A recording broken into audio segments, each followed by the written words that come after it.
Hi, my name is Syndi Blatt. I'm 51 years old and I grew up most of my life in Cherry Hill. I went to Rutgers University. I graduated there with a BA in accounting. And from there on, it was quite easy to get a job. It took a matter of weeks. I had my first job at General Telephone Electronics. I was there a few years and then I got married and pregnant and did that end of my life.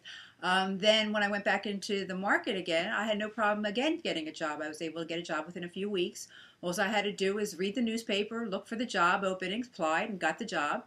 I was there for quite a while. That was over Cooper Hospital. That's where I had met Gail, my friend Gail, and I worked there for a while. And then I did get laid off years after that. But I never ever had a problem getting my next job. All I would do is look in the newspaper, see the one ad, apply for the job, go for the interview, and I received the job. So this time around, it was quite different. For the past 13 years, I worked for Multiple Sclerosis Association. I was their senior accountant there. Times were tough, I know, and the budget was being cut, and their bottom line was getting smaller and smaller. The year before I was laid off, they actually did a group of cuts within our company.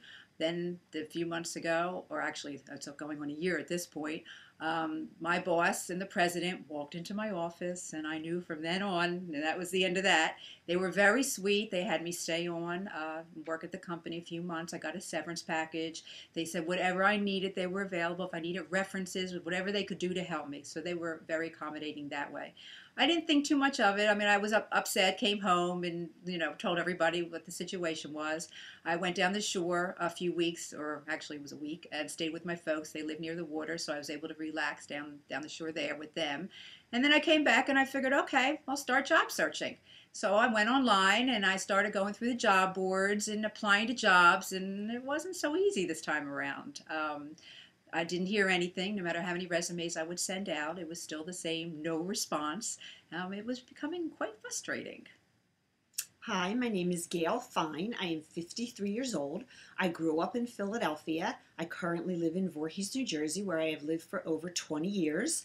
I have an associate's degree in medical laboratory technology, where I worked probably for about 4 or 5 years in a Philadelphia hospital blood bank. And after a few years, I realized that if I wanted to get anywhere in this field, I needed to go back to school and further my education. But I didn't really love what I was doing enough to make me want to do that, so I decided maybe I'll look into some kind of a career change. I had worked with somebody in the blood bank. She was an office manager. She left the hospital and worked for a big marketing company in Philadelphia. We kept in touch, and just one day over lunch, told her that I was looking to change, asked her if she had any positions in her company, never really thinking she would. She said, yeah, as a matter of fact, I do. She knew me well and she knew that I was a hard worker, even though this was a totally different field for me. She said, come on in and spend a day and shadow the person who's leaving. And if you like the job, she basically said, the job's yours. So that's exactly what happened. I went in, did it for a day, and I got the job. She actually told me it was kind of like bookkeeping. And then if you can add and subtract, you could do this job. So I'm thinking, yeah, I could do that. So I started the job there. It turned out to be much more than adding and subtracting. I went back to school just for a couple courses. I took a basic accounting course and a marketing course. Stayed there for several years, really liked it. And then I relocated after I got married. Didn't have the faintest idea what kind of job I was going to get. Saw something in the paper to manage a building, and everything it said in the newspaper was like running a household. Knew I could do that, so I applied for the job and I got it. It was a fabulous job. I loved every minute of it. Relocated again a couple years later, lucky enough to find a job basically doing the same thing. A new building, new medical office building was built with Cooper Hospital, and went in and got that job. That is where Syndi and I met, at Cooper Hospital. Stayed there until I decided to start a family. After that, I just worked many different types of offices, basically part-time. About 9, 10 years ago, I got a job in a soccer retail store as the office manager and team sales rep. I was there for 9 years. I really loved it. It was perfect hours, perfect distance, great people, went to work in jeans every day. It was great. I did see that things were starting to change in the retail business. He had let several full-time employees go over the last year or two I was there, and I ended up replacing them. He never hired anybody. So I took on a lot more work, and things started to get slow. I thought maybe, he was going to let me go. Didn't expect it when he did it. He just came in and said, had a look on his face and said, Gail, we need to talk. And he just said he thought very long and hard and kept going over the numbers over and over again, but that they just couldn't keep me. I wasn't shocked. I knew he had to do what he had to do. I had a great boss. We had a great relationship with him and his entire family. Went home and I found myself sad more than anything else, sad that I didn't have my routine anymore. I didn't work with the great people that I met. But at that time, I decided I was going to keep my routine, wake up every day, 6 a.m. like I always did, and get started with the job search, which is what I did for a long time. It was not very productive, being online all the time. I really didn't hear from anybody, to be honest with you, and I kept sending out resumes. Syndi then became unemployed. We just were working out one day in the gym, and it was a beautiful day. We decided to take a walk in the local park near us.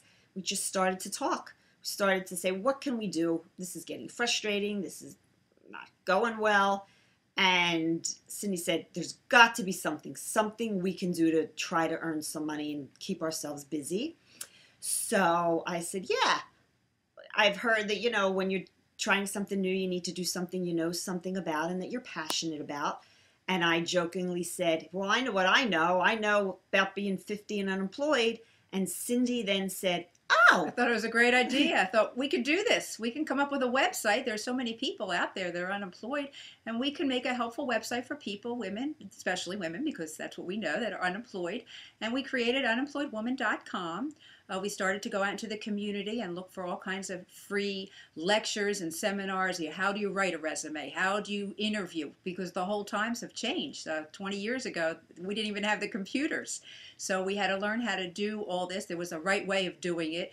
They had keywords and resumes we didn't know anything about. The resumes are now scanned by computers. In the old days, they were just looked over by the bosses.